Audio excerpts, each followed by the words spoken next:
Today, we'll be talking about turning points and paradigm shifts in American foreign policy. After periods of stability and continuity, about every 30 years, there's a radical change in the way the United States views and interacts with the rest of the world. For example, after years of isolationism, in the aftermath of World War II, the United States led an ambitious period of international institution building. In the Cold War, that was marked by distrust, militarization, and proxy conflicts. And the 9/11 attacks were met with a zealous global war on terrorism.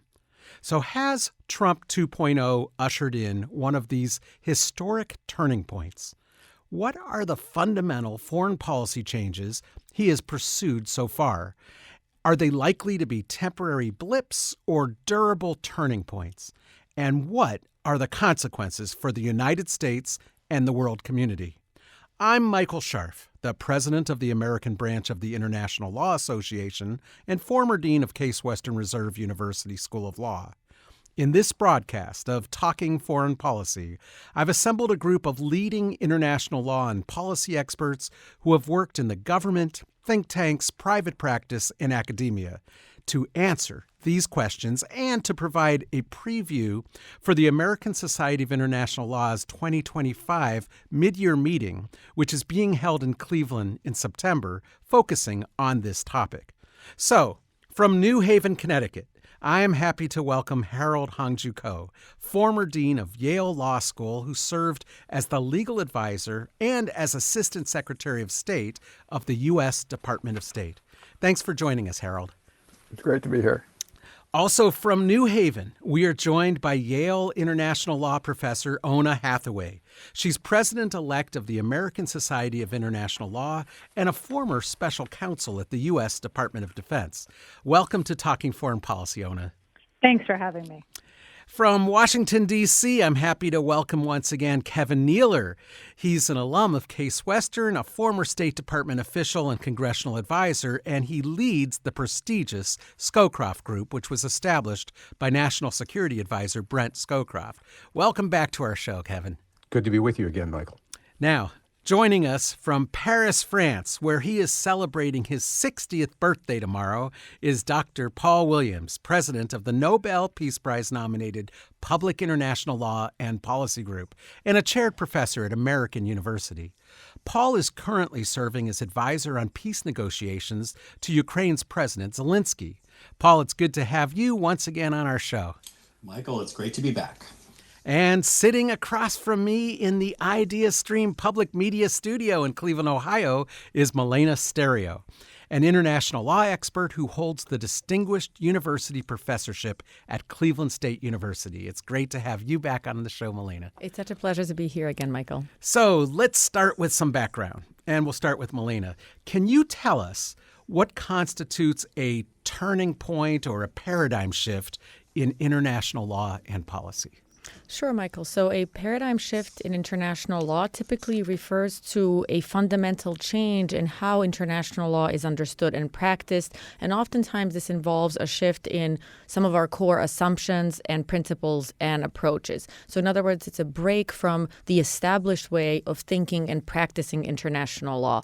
Most of the time, these paradigm shifts occur as a result of some kind of a catastrophic or cataclysmic world event, such as, for example, World War II or 9/11. And so over time, we've seen some of these paradigm changes in international law post-World War II, for example, in the development of international human rights law, a little bit later on in the development of international environmental law, and then post-9/11, for example, in the way that we analyze and treat non-state actors in international law. All right, so these turning points and paradigm shifts can range from the micro to the massive. An example of massive would be the Peace of Westphalia that ended the 30-year war in Europe in 1648. Since we're talking about peace treaties, I'm going to address this question to someone who has participated in over 24 peace negotiations. That's right, I'm talking about Paul Williams. So, Paul, as far as turning points and paradigm shifts go, why was the Peace of Westphalia such a big deal? Well, Michael, the Peace of Westphalia was such a major paradigm shift because it brought into existence this notion of state sovereignty, which is that each state had authority over its territory, domestic affairs, and that each state should be free from external interference. It also introduced the principle of equality of states, both legal as well as practical equality. And that, together with the writings of Hugo Grotius, essentially launched international law. And we've been working off of that paradigm for nearly 400 years now. All right, so that gives us a lens by which to judge the significance of the modern day paradigm shifts. In the modern era, we've seen some major turning points and paradigm shifts like the ones that I mentioned in my introduction and that Milena just described. Let me turn to Ona Hathaway.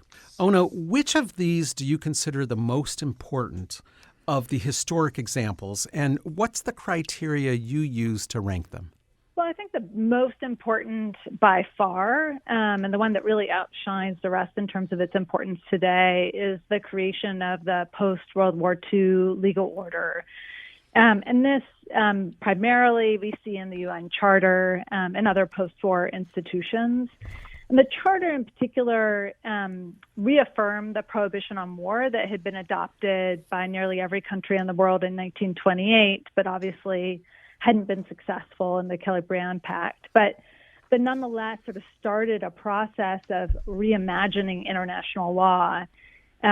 Prior to this, international law had allowed states to go to war. So while Paul's right that, the Treaty of Westphalia created this idea of sovereignty, those sovereign states could go to war against each other. That it was legal and lawful for them to use force against one another, to force one another into international treaties, to use force to take territory from one another, to use war as a way of resolving their disputes. And in 1928, the prohibition on war was first adopted, obviously not successful, but set in place this transformation in international law that then was reaffirmed in the UN Charter. And the UN Charter and all the rest of the post-war legal institutions that were created around a vision of a world in which war was no longer going to be the key way in which states resolved their disputes. And instead, they were going to have to find peaceful ways to come to agreement about their differences and use negotiations and diplomacy in order to do so. So that was a really fundamental shift. It changed things like conquest was no longer legal, gunboat diplomacy wasn't allowed. It changed the nature of neutrality. It meant that wars of aggression like the war by Russia against Ukraine today was considered a crime.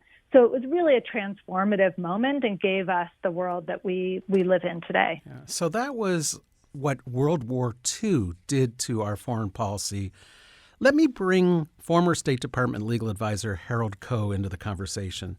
So, Harold, academics have long argued that U.S. foreign policy doesn't change much from president to president, no matter their political party.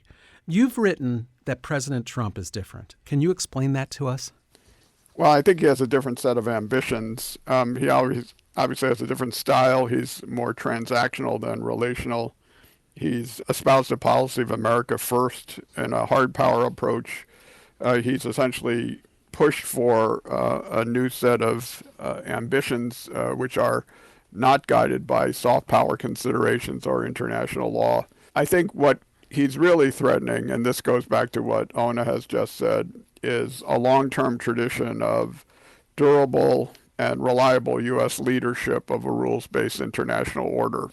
The United States can't be trusted anymore in the same way to stand up for basic principles. And what that puts under threat is the notion of a Kantian system of nations cooperating around a set of common values, and instead starts to look more like Orwellian 1984 spheres of influence program where different superpowers manage their own zones with their own territorial ambitions. But having said that, he has a different vision. I think that he's changed our calculations, but he shouldn't change our commitments. It's not at all clear he's going to succeed. In fact, it seems to me right now his initial onslaught shows that he's being relatively unsuccessful. He's caused huge uncertainty, but he hasn't necessarily accomplished any meaningful change. Let me turn to Kevin Nealor. Kevin, as principal at the Scowcroft Group. Your job is to advise your clients on the significance of current and anticipated future foreign policy changes. So Harold was sort of describing the general approach that is radically different than previous presidents. But with respect to specific of the policies that President Trump has been pursuing, what do you consider the major shifts in U.S. foreign policy coming out of the Trump administration? Well, Michael, let's stipulate that what Harold said is foundational to thinking about that. We try to tell our clients that there are sort of two meta trends that create and add to risk in the global environment, especially the investment environment. The first one is what Harold has already hinted at, and that's the devaluation of alliances. If you wanted to compare the architecture of American foreign policy with that of our principal peer rival around the world, China, you'd have to say that the major difference is that Chinese foreign policy simply isn't built on friendships and relationships. Let's agree, Russia and North Korea are partners of convenience, not allies. And by the way, this isn't an accident. This goes back to the founding of the People's Republic. They kind of took George Washington's farewell address to Congress really seriously and decided to abstain from entangling alliances and chose to present themselves as a non-aligned leader. And of course, that's in real contrast to the U.S., which has amplified its power globally and its interests through a series of alliances, 14 free trade agreements, FTAs, and a host of security arrangements. But in less than 6 months, Team Trump has brought that alliance structure to a breaking point in a lot of areas, attacking democracies in Europe and Asia, and really creating the biggest change in American national security posture in over 70 years. And quickly, the second big directional change we describe, we sort of put a lot of factors into something we call diminished capacity of American soft and hard power. This is an artifact of Trump's isolationism that Harold was describing. It involves dismantling American foreign assistance globally, putting millions of people at health and food security risk, including Americans, raising doubts among our Five Eyes security partners, intelligence partners, about the reliability of U.S. intelligence. We saw just in the last couple of weeks, two of the most senior officials in the intelligence structure fired because they weren't towing the Trump line. And we've seen the silencing of something that most Americans don't understand, because unless you've lived overseas, you've never been on the receiving end of Voice of America or Radio Free Asia. But shutting down those resources closes off a billion listeners, people who rely on the United States for unbiased news. And we can talk more about what it means to, with respect to the trade system, that while Trump hasn't left the World Trade Organization and the 14 free trade agreements, he's ignoring those disciplines. One last thing I'd say is the structural challenges to U.S. foreign policy he's creating by a purposive diminution in capacity. We've got over 100 embassies now that lack designated ambassadors, dozens of sub-cabinet positions vacant, including in the middle of trade negotiations, the Undersecretary for International at Treasury, and we're seeing cutbacks in both state and CIA. Those kind of jobs, empty positions, reduce our diplomatic power and just our connective tissue with our partners around the world. All right, well, it is time for us to take a short break. When we return, I'm going to take us up on Kevin's invitation to take a deeper dive into discussing the consequences of the Trump administration's efforts to re-envision U.S. foreign policy. Stay with us.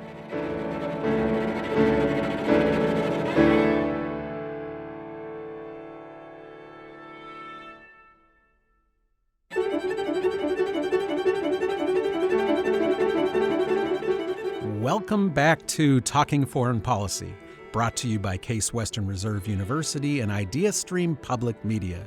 I'm Michael Scharf, the president of the American branch of the International Law Association and former dean of Case Western Reserve University School of Law.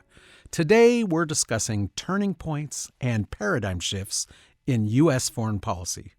We're joined today from New Haven by former State Department legal advisor Harold Koh and by the president-elect of the American Society of International Law, Ona Hathaway. From Washington, D.C., we have one of the heads of the Scowcroft Group, Kevin Nealer. From Paris, France, we have the president of the Public International Law and Policy Group, Paul Williams. And I'm here in Cleveland with Professor Milena Stereo. In this segment, we're going to look at some of the major changes in the U.S. role in the international legal system that are being sought by President Trump. So Foreign Policy magazine has said that President Trump has spent the first 4 months of his second term on an extraordinary mission, dismantling the global system that the United States spent the last 80 years building up. In one of his first executive orders, President Trump directed Secretary of State Rubio to examine all international treaties the United States is party to and all international organizations that we are a member in, and to recommend by late July which obligations the U.S. should terminate. Through executive orders, President Trump has already withdrawn the United States from the Paris Climate Agreement, the World Health Organization, and the Human Rights Council. And he has imposed sanctions on prosecutors at the International Criminal Court. Hundreds of other conventions and international bodies are now in the administration's crosshairs, including perhaps the United Nations itself. Let me ask Harold Koh to make sense of all this. Harold, what appears to be President Trump's objective here? Well, it appears to be disruption, as you said, dismantling, or as Kevin said, devaluation of alliances. But the world's problems are global, and you need global alliances and solutions to address them. So what we're ending up with here is a destruction of the status quo without an effort to create a meaningful and effective alternative. This time around, his actions are especially being driven by a desire to get payback or to get even. That somehow different trading partners have been getting the best of us, and that he needs to punish them. So we don't have a foreign policy. We have a sanctions policy, and it's an ad hoc sanctions policy being driven by a set of caprices and resentments on the part of a particular unpredictable individual, which is a very bad way to run an international system. So, Harold, let me follow up. You make it sound very personal. How can we understand what's going on here besides personal animosity? Is this a return to the philosophy of realpolitik? Is it a means of catering to his political supporters, or is something else going on? I think it is personal. It's personal to a very peculiar person who's extremely uninformed about the world and has a quite limited sense of history and worldview, and certainly no sense of law. So I don't know that we should dignify it by suggesting that there's sort of vision of statecraft. It's essentially someone exercising their grievances through policy. The most important thing we could say here, Michael, is before he came into office, we were living through a relatively peaceful time. We did have to deal with threats in Ukraine and also in the Middle East, and those were major challenges on their own. But these are a whole set of unforced errors. The tariff crisis has been created by him, and he's suddenly thrown a world in which we had a sense of predictability into a state of unpredictability and uncertainty, which is really destroying a core element of the world order, which is an ability to rely on settled expectations. Paul Williams, what is your take on that? Picking up on Harold's points, I think that we're seeing a fundamental change, that Trump is capricious and is seeking payback. But it also reminds me a little bit of the Bob Seger song, Night Moves. I used her, she used me, but neither one cared. There's an entire cohort of right-of-center thinkers who are utilizing the Trump administration to make this fairly dramatic pivot: trade, immigration, NATO. And so you have Trump as an effective tool for this political constituency to make these fundamental changes, that I think they're trying to do it in a way that it locks in a long-term paradigm shift. And so I think it's important for us to look at it through that lens. So, Milena Stereo, what are your concerns about this U.S. withdrawal from and attack on the major pillars of the international legal order? Well, Michael, we talked about this a little bit earlier in the show. We talked about the fact that after World War II, we saw the development of this international legal order, which is really rooted in the maintenance of international peace and security through the UN system and through other treaties and customary law. And so anytime that you see major threats to this international legal order, you can envision major threats to international peace and stability. So if the United States stop acting in a way which is consistent and supportive of this international legal order, you are now stuck with the world where we just don't know what will happen next. And so just to give you a brief example, Ukraine, which we already mentioned on the show today, when it comes to Russian actions in Ukraine, under the sort of traditional U.S. policy, the U.S. would be a counterweight to Russia and the United States would oppose Russia. With President Trump, with his seeming friendship with Vladimir Putin, we simply don't know what the Trump administration will do. And so that creates a threat to the existing international peace and stability. So, Kevin Nealer, as one of the leaders of the Scowcroft Group, how do you advise your clients to prepare for these types of changes? Well, as Harold's already indicated, with appropriate modesty, I hope. Let me stick, Michael, to what I supposedly know best, and that's the legal structure of global trade. The U.S. decision to ignore most favored nations obligation and the disciplines embodied in the World Trade Organization and our network of free trade deals means we've thrown down on the very basics of rules for trading both goods and services. And I think more fundamentally, we've done something I've never seen in my time in and out of government, and that is cause our trading partners to question what the commitment of the U.S. government means. If you can't rely from one day to the next on how or even whether your products and services can be sold in the U.S. and how they move around the world, well, that causes foreign suppliers to reconfigure supply chains, find alternatives to the U.S. market, and critically, and this is strange, but avoid investing in America because you can't model the terms of trade to figure profit margins. Now, of course, that's the exact opposite of what the administration says its goals are in its America First investment strategy. We teach students, all of us, that businesses are about profit maximization, but let's agree that's only a partial truth. What companies and their workers care about most is predictability and certainty. And at base, I think Trump's confusing and shifting trade priorities have made the U.S.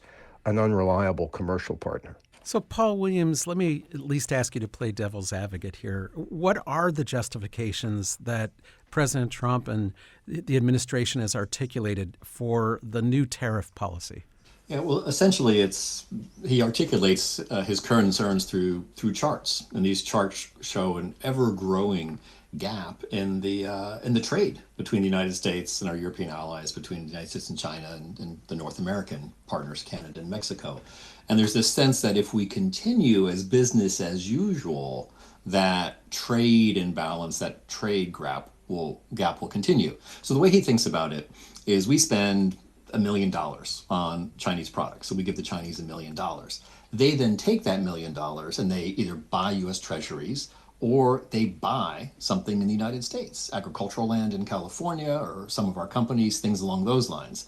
So from the Trump perspective, over time, we are basically selling off pieces of America to our adversaries or potential adversaries like China, or even to our allies, Europe, Canada, Mexico.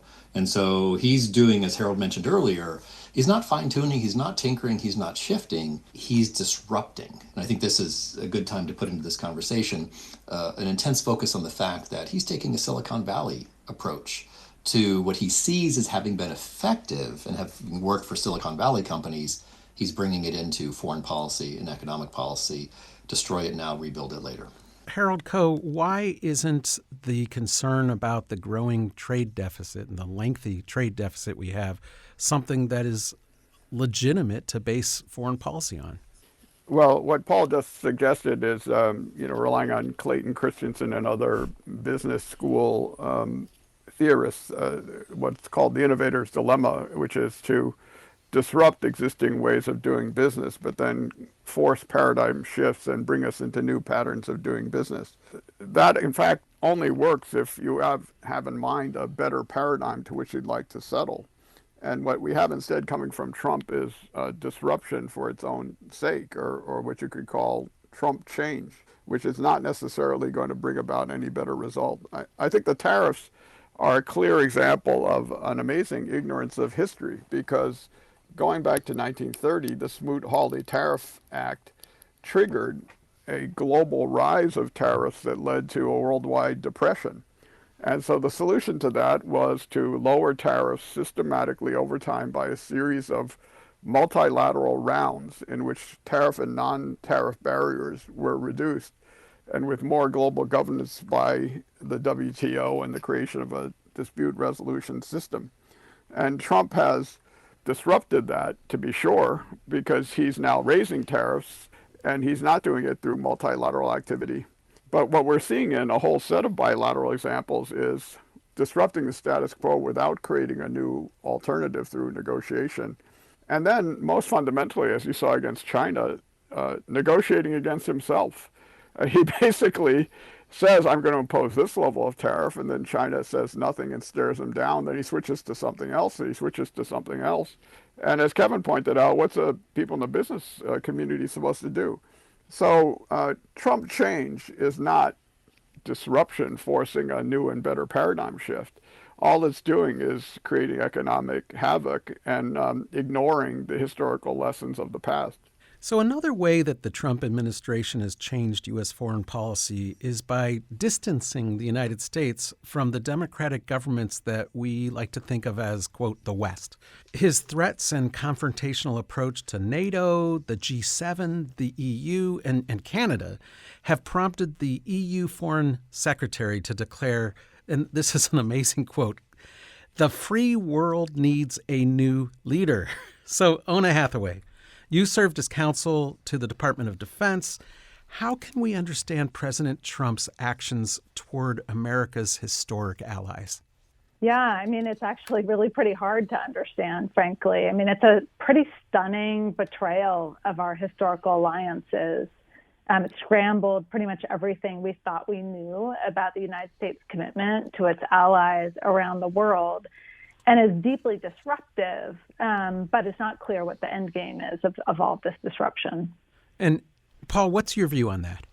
I would agree with Ona on this. The difficulty is we've disrupted our friendships and our alliances. Now, there are some important gains, like the NATO spending, getting our European allies to contribute their fair share, especially in light of what's happening in Ukraine and what's going to continue to happen there. But there's got to be a better way, a more nuanced, more effective way of doing this, where we maintain our friendships and our alliances and then nudge, push our allies into doing the right thing rather than taking a disruptive approach. Go ahead, Una. Well, I just want to jump in and say, I think one of the things we don't yet know is exactly where this is going to land. Exactly what is it that how are other states going to respond to this? So one possibility is, as Harold mentioned earlier, maybe what we're going to see is a kind of alignment of sort of spheres of influence where Trump, Xi, and Putin kind of terrorize the countries kind of in their regional area and sort of dominate within the kind of regional context and sort of grudgingly interact with one another. I mean, that's one possibility. Another possibility is, I think, not that we have a new leader for the free world, because I don't think that there's any country or collection of countries right now that sort of stands as a likely alternative to the U.S. But the hopeful vision would be that there's some coalition of states, or that a group of states will begin to work together to try and replicate or play some of the role that historically the U.S. played in managing and maintaining the global legal order. And we see maybe some little bits of hints of this. In May, foreign ministers of the European Union and African Union met together and vowed to strengthen their partnership on peace, security, and economic matters. And what was so interesting about that meeting is the U.S. was absent. And it's perhaps building of some stronger bridges between the EU and the African Union that might provide some foundation for creating an alternative governance structure to manage the global legal order and try and maintain some of the fundamental rules that historically the U.S. was critical to maintaining. But we don't yet know if that's going to happen. We're only 4 months in. We're seeing the disruption. We're seeing allies and other states trying to respond to what's happening. but we haven't yet seen kind of what's going to come into view as the response to all this disruption. You mentioned spheres of influence. Meanwhile, related to that, President Trump has a determination to annex Greenland and the Panama Canal, to incorporate Canada as the 51st U.S. state, to develop the Gaza Strip into the Riviera of the Middle East, and to deploy the military to Mexico. That could be described as a revival of the Cold War era spheres of influence doctrine. Let me ask Harold, should we be worried that President Trump's posture is legitimating similar efforts by Moscow to continue its war in Ukraine and reassert control over what was known as Russia's near abroad? Well, that's the greatest concern, because I think that for all of his posturing and saber rattling, there's no chance that any of his own territorial claims are going to be effectuated. Denmark isn't going to give up Greenland. Panama is not going to give up its canal, et cetera.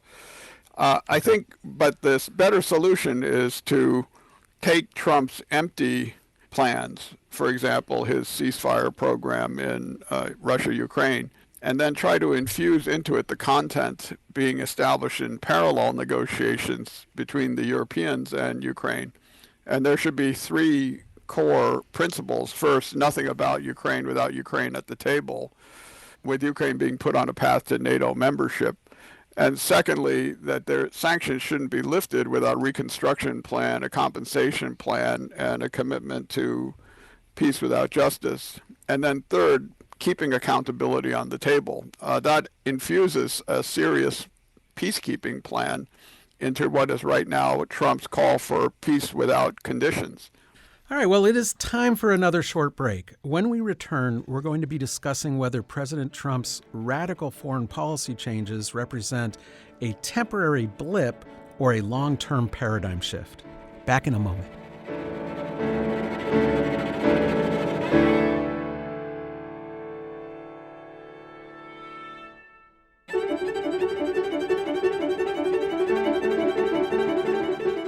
This is Michael Scharf, former dean of Case Western Reserve University School of Law, and we're back with Talking Foreign Policy. I'm joined today by Harold Koh, Ona Hathaway, Kevin Nealer, Paul Williams, and Malena Stereo, and we're talking about President Trump's radical changes to America's foreign policy. Now, Foreign Policy magazine has said that President Trump has launched a revolution against the world that America made. In this final segment of the program, we're going to be discussing whether Trump's radical foreign policy changes are likely to be temporary or long-lasting. Let me begin with a historic quote. When asked what might keep him from fulfilling his promises to the voters, a former British prime minister said, "Events, dear sir, events." Paul Williams, what types of events might prompt President Trump to hit pause or reverse course on some of his major foreign policy changes? Well, Michael, that's a phenomenal question, because I think 9 times out of 10, when we're analyzing a dramatic change in course, we tend to think, okay, reality is going to emerge and some event will happen, a terrorist attack or Chinese invasion of Taiwan or another pandemic, and that will put things back into the normal box or back on track.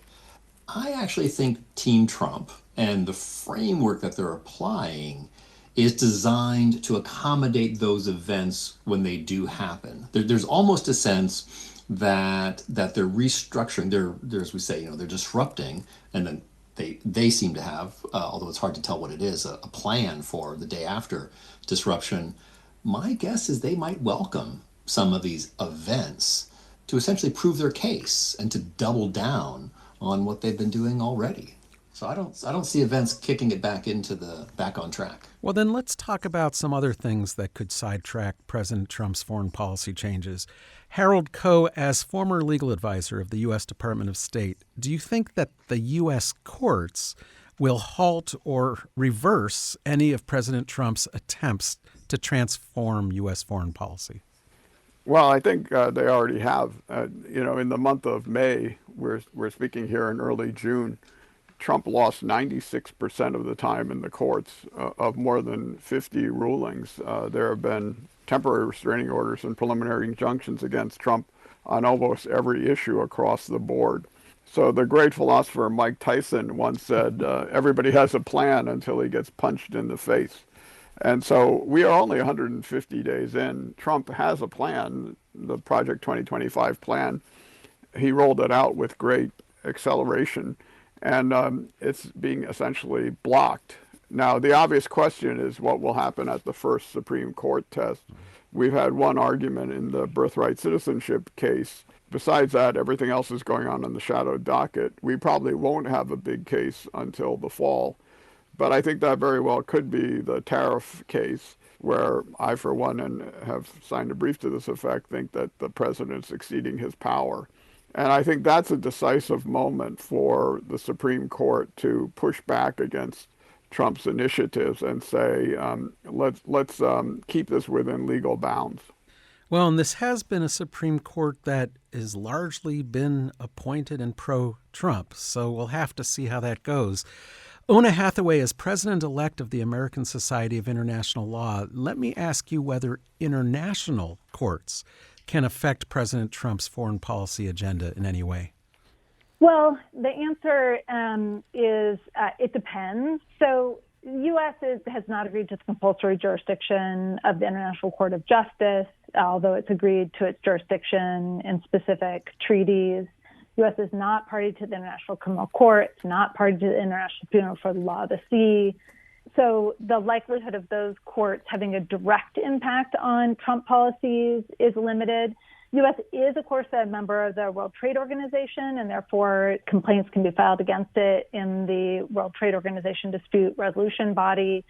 But the U.S. has prevented appointments to the appellate body, which means that no decisions are going to ever be final as long as that remains true. So in the kind of narrow sense of, a court ordering Trump to stop and Trump stopping as a result, no, it's not going to have that impact.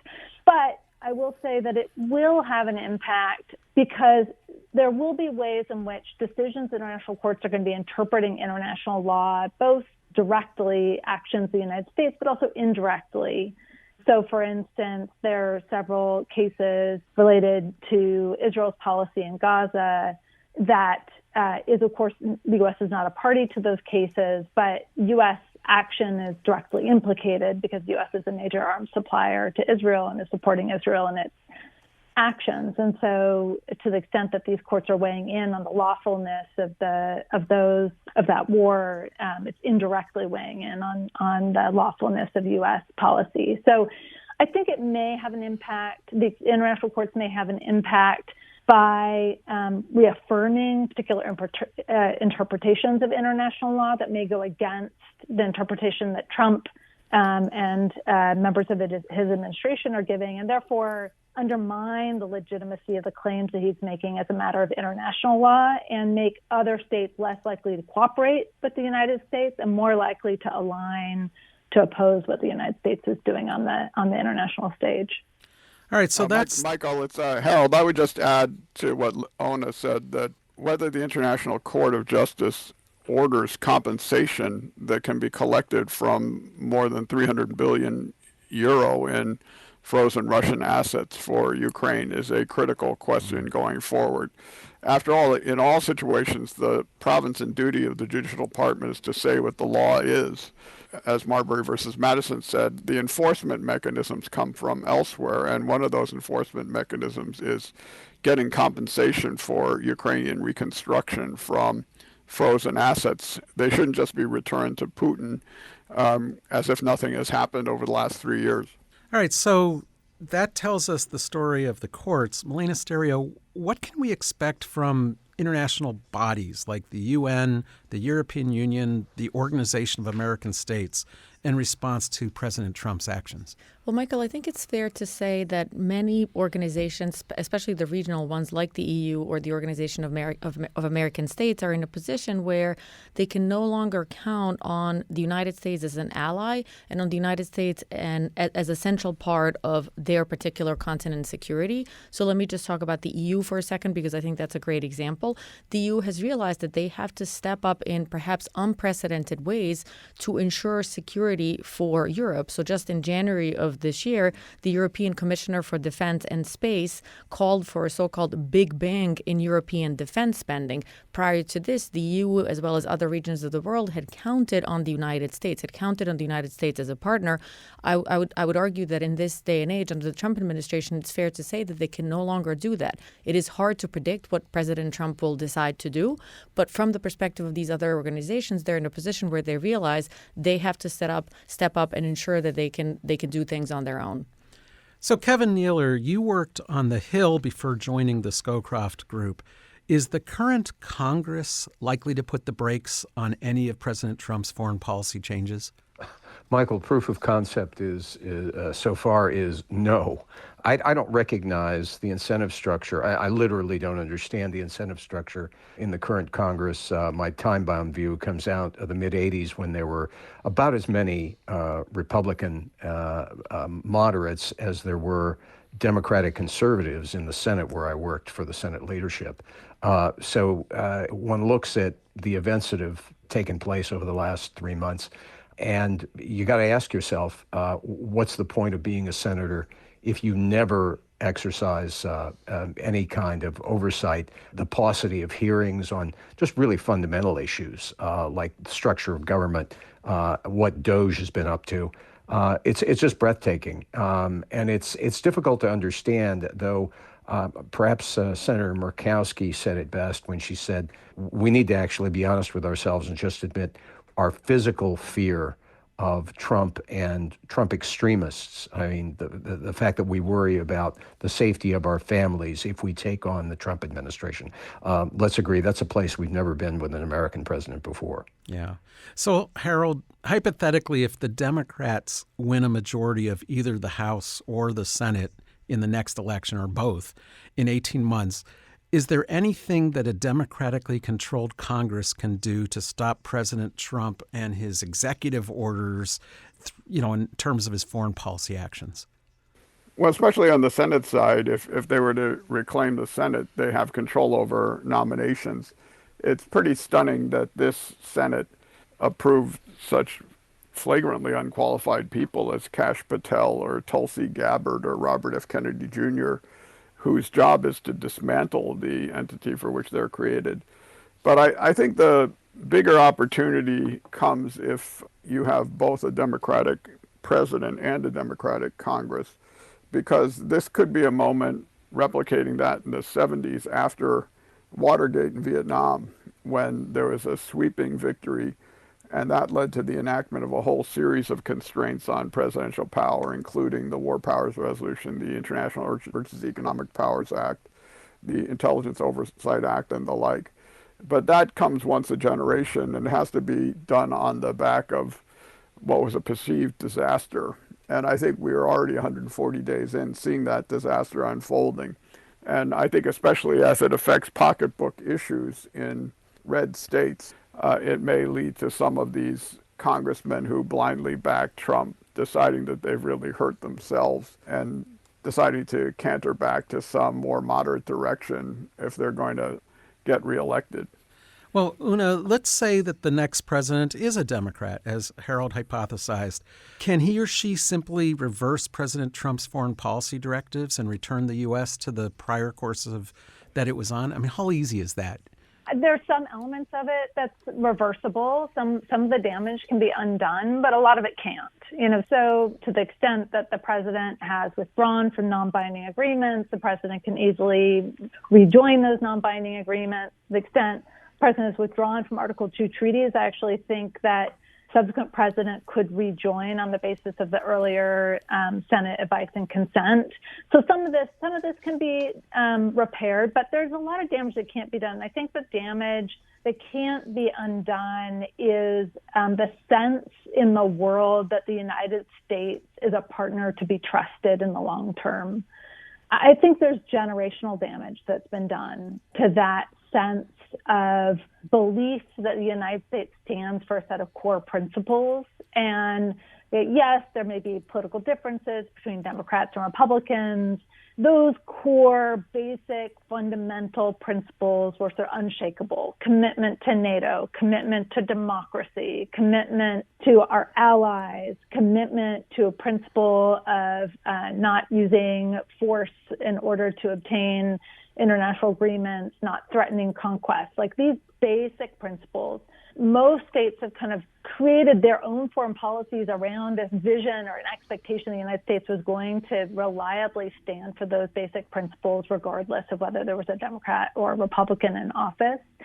And I think even if a Democrat comes into office and says all the right things and does all the right things, there is going to be that lingering mistrust for quite some time. I think that it's going to take us many, many decades to fix that, unfortunately.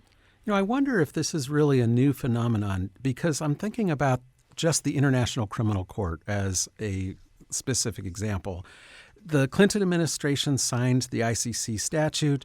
The Bush administration comes in and unsigns it and supports the American Service Members Protection Act, which is sometimes called the Hague Invasion Act, and it puts sanctions on any countries that ratify the ICC. Then the Obama administration comes in and supports the ICC, and through the Security Council sends cases like Libya and Darfur to the ICC. Then the Trump administration comes in, puts sanctions on it. Biden comes in and supports it again, especially the indictment of President Putin. And now Trump is back in and he's got sanctions on the prosecutor. How can anybody trust the United States when we swing seesaw like back and forth so much on an issue like support of international criminal justice? Does anybody want to weigh in on that? Yeah, Michael, it's Harold. I think that there's an important difference. Republicans make changes through law, and Democrats make changes through policy without changing the law. And Democrats, when they come in, like Obama and Biden, tend to undercorrect and say things like, we're looking to the future. And they don't explicitly say, we've got to stabilize this policy and embed it into law. Now, they haven't had legislative majorities that have allowed them to do that, but that's what's going to be necessary to create the stability going the opposite direction. All right. So, Ona, I asked you at the beginning of the program to tell us which of the historical examples of a turning point or paradigm shift in American foreign policy you considered the most significant. And you said the post-World War II development of the international architecture. So, assuming that the courts and the international community are not able to frustrate President Trump's radical foreign policy changes, which ones do you think are going to be the most significant? What keeps you up most at night? What keeps me up at night is the willingness of this administration, it seems, to question really what I think was the core achievement of the post-war era and really what we fought World War II for, which was the idea that you can't make right with might. And that the United States, traditionally stood for this idea that we use law and not force to achieve our ends. The threats, that have been mentioned, to use force against Panama and Greenland, to own Gaza, to make Canada the 51st state, pushing Ukraine into the minerals deal, forcing Panama to take migrants that are not Panamanians. And all these things that have been done are really antithetical to that fundamental idea that we don't use our outsized capacity to use military force against our allies to threaten conquest and to force them into agreements that they wouldn't otherwise freely enter into. And that is just a 180-degree reversal from where the United States has been for the last 80 years. And I think is a deep questioning of the underlying rules of the international legal order, and therefore could be utterly transformative of the world that we live in. Now, whether that will happen, I think, depends a bit on how other states are responding. So far, they seem to be a bit stunned into silence. But, are they going to be willing to push back against the United States and stand up for these principles? We see little signs of it with the EU, for instance, sort of coming to Ukraine's defense when it seems like the Trump administration trying to push them into agreeing to conceding about 20% of their territory to Russia. But, it's not clear that anyone else is really in a position to hold the line in the way the United States traditionally has done, and certainly not against a superpower like the United States. So that's what keeps me up at night. Yeah. Well, we'll have to stay tuned on all of these issues. It's unfortunately time to bring our program to a close. I'd like to thank our panelists for sharing their expertise about turning points and paradigm shifts in American foreign policy. Harold Koh, Ona Hathaway, Kevin Nealer, Paul Williams, and Melina Stereo, thank you so much for participating in this important conversation. Now, if anybody in our listening audience is interested in further exploring the topic of turning points and paradigm shifts in international law and policy, I invite you to join us in Cleveland for the American Society of International Law's 2025 mid-year meeting, which is devoted to this theme. It's going to be September 25th to the 27th. I'm Michael Scharf. You've been listening to Talking Foreign Policy.